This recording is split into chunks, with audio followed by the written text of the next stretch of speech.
maraton, če tudi traje teden, je spodbuda, da začnemo redno brati Sveto pismo. In v svetopisemski družbi zdaj le vabim mojega šefa, gospoda Matjaža Črnilca, generalnega tajnika, da se mi pridruži, bi želeli predstaviti kampanjo Berem besedo. Zdaj sva polovica svetopisemske družbe, so tukaj. Gospodu Škofu se zahvaljujem, da nas je to počasno vzel, moram pa reči, da moram potem omeniti, da ni to zgolj naša pobuda, ampak je pobuda vseh številnih prostovoljcev, ki so pri tem sodelovali in jih bomo potem kasneje tudi našteli. Matjaž, zdaj malo pomeni, kaj se nam zdi, da je nekako glavni problem te kulture branja Svetega pisma pri nas v Sloveniji. Glede kulture branja, mislim, da je samo en problem, ampak ta problem je pa zelo velik. To je to, da te kulture ni. Dejansko Slovenci nismo navajeni brati Sveto pismo, strani mnogi Slovenci nimamo te navade, da je to nekaj normalnega, nekaj samoumevnega, nekaj tisto vsakdanjega, kar pravzaprav potrebuje človek, potrebuje zjutraj zajtrk, potrebuje, da se umije, da se spravi v sebe, da lahko gre v službo, da začne funkcionirati. Točno tako vsak kristijan potrebuje dnevno obrok hrane, Božje besede, zato da lahko funkcioniramo, zato da nam Bog spregovori na novo, ker Božja beseda je zelo nova, vsak dan nova. Tukaj, če se spomnite tiste zgodbe, v stari zavezi, ko so Izraelci tavali v puščavi, ki so dobivali mano, Bog jim je dal eno hecno zapoved, ko je, ne smete šparati. Vsak dan boste dobili novo mano. Točno tako je z Božjo besedo. Božjo besedo potrebujemo vsak dan znova slišati. In to je izziv za nas vse, ne samo za nas v svetopisemski družbi, mislim, da za vse nas, ki smo tukaj, ker nam Sveto pismo nekaj pomeni.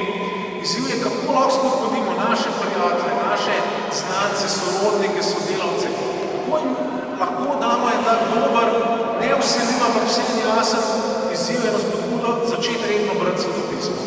To mislim, da je v kulturi branja, zato mislimo s kulturo branja Sveto pismo. Kultura branja pomeni, da to rada nekaj normalnega. Recimo, da vidiš, da greš na tržnico, pa vidiš nekoga, da bo mogoče, da ima 5 minut časa, pa bere Sveto pismo, pa sedi na kavi nekje, bo prebral nekaj Sveto pisma, zato ker je to normalno, zato ker je to spada pravzaprav k temu, kako smo ustvarjeni kot ljudje. Ustvarjeni smo v Božji besedi in da se vzdržujemo v življenju na Božji besedi.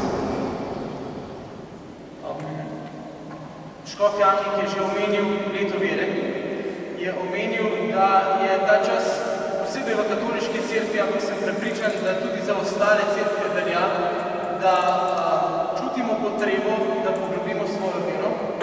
In prosim, če malo se pregovoriš o tej kampanji Berem besedo, ki jo večkrat omenjamo, kaj smo v bistvu v slovensko povedano naumili v zvezi s tem?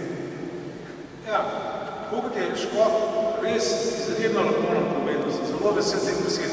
Sveto pismo je temelj in iz tega temelja raste naša vera.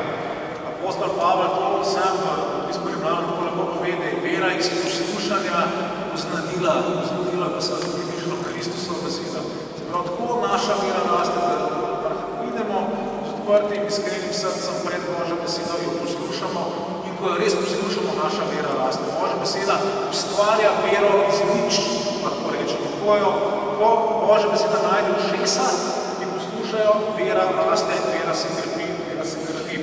Se pravi, ja, ni večje in boljše spodbude k poglobitvi vere, kot je Sveto pismo. Ta temelj, katerem je me tako lahko spregovoril Škof. No in mi smo rekli, dajmo začeti nekje. Tako da smo v bistvu pripravili par korakov k rednem branju Svetega pisma. Prvi korak imenujemo mojih 30 dni Svetim pismom in nekateri že veste, zakaj gre. To je v osnovi, to seznam teh 30 mest, 30 odlomkov iz Nove zaveze, ki je na tem kazali, ki ste ga danes že videli. Tudi tam na tem panoju je stvar večkrat predstavljena. Gre pa za to, da imamo čisto konkreten izziv, da se odločimo mi in da tudi mi drugi spodbudimo, da si rečemo takole, od danes, od jutri naprej začnem in vsak dan bomo preprav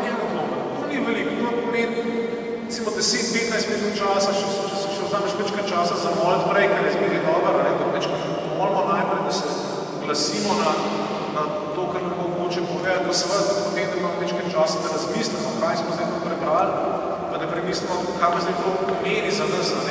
No, recimo, da bo 15 minut na dan, slednjih 30 dni, in tukaj imamo pa seznam odlomkov, ki nas peljejo v Sveto pismo.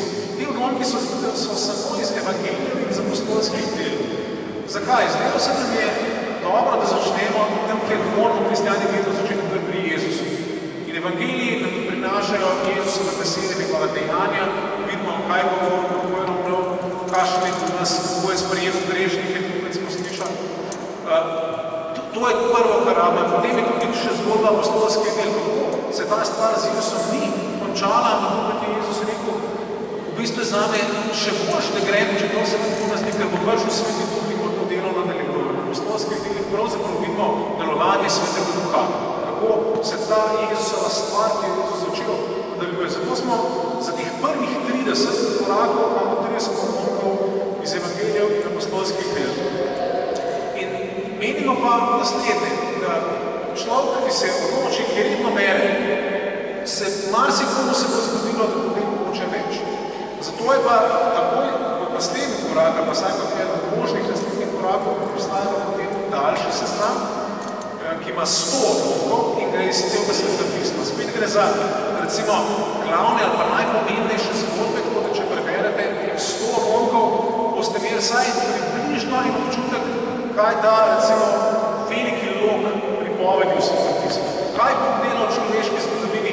Če boste teh 100 odlomkov prebrali, boste dobili eno prvo idejo, ampak dobro jasno, kar prihaja, kako šla je Svetem pisma samo. Seveda potem še naslednji korak bi bil, da se celotno branja v vrsti, najprej nove zaveze, potem stare, lahko se vzame služni, da se naprej teh porodij je veliko, kot sami še pripravljamo nekaj tega, v osnovi imamo najprej seznam 30, potem pa seznam 100. K temu seznam pripravim kratko tudi knjigo. Zdaj pa vidim na to, da so danes tukaj navzoči ljudje, ki vsi že redno berejo Sveto pismo. Kaj pa njim priporočamo? Kako naj uporabljajo to preprosto orodje tega kazala? Ja, preprosto ga uporabite tako, da če želite, pridete do nas, da so podpisanske družbe, vam bomo dali pogled s teh kazal in enostavno postanete sejalci besede. Sejalci v zelo preprostem smislu, da ljudem, ki jih poznate, ki ste prijatelji, ki vam zaupajo, rečete, gledajte, tole je dobra stvar, tole je dobra pobuda, a bi razmislil o tem, da bi zdaj se odločil, da prebereš sam teh 30 odlomkov. Je to prvi korak enega človeka, ki je mogoče je sema zavernega, mogoče se nima niti veze. Ampak to je prvi vstop v Sveto pismo in zraven bo potem povedal, bi malo tudi orodje, ki vam pomaga vsaj vam, če bo potem to vprašal.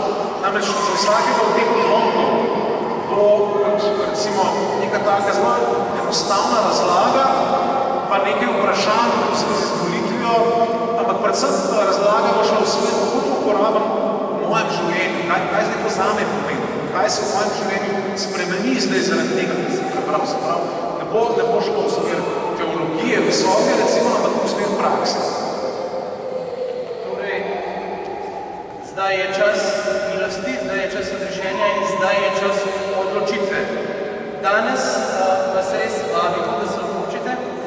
Kdor še nima nekega utečenega sistema branja, tistega vam nikakor ne želimo rušiti s tem, ampak kdor ga še nima, da si zadaj po tem pristopu vzame eno od verzij knjižnega kazala. Obstajajo 4 verzije, ena od njih je posebej z besedo nadškofa stresa, obletu vere, ena je bolj splošna, tako da je za različne tudi pripadnike različnih cerkva. Mi pa tudi z jutrišnjem dnem začenjamo z objavo teh odlomkov na naši Facebook strani Sveto pismo. Tako da tudi tam vabljeni, da se pridružite, da kaj komentirate, kako vas beseda nagovarja. In jaz zraven tudi že komentarji iz te knjige, katere izid pričakujemo v koncu leta. No, se pravi, izziv je tale, kot vemo, Svetopisanski maraton je neke vrste dogodek na gori, to je zelo koncentrirano branje Svetopisma, podarjanje Svetopisma. No, zdaj pa vsi vemo, da takrat doživite en problem. Greš dol zgore, se moraš v realnost in vse bolj ali manj postaramo. Tukaj s tem, pa mislim, da ne rabi biti tako. Ravno zaradi tega, ker če stopite tudi vi danes na to pot, teh 30 odlotkov rednega branja, boste videli, da vam bo Bog govoril in Božja beseda se bo izkazala za živo, močno, dejavno v vašem življenju in videli boste, kakšno čudovito moč preobrazbe ima ta beseda, zato ker je to beseda živega Boga, tega ustalega Kristusa, o katerem smo slišali danes. In zato ima ta beseda moč, da ko jo poslušamo, da nas spremeni in preobrazi, da to dogajanje iz vrha gore, da se spusti v dolino našega vsakdanjega življenja. Torej res spodbujamo, sami začnite danes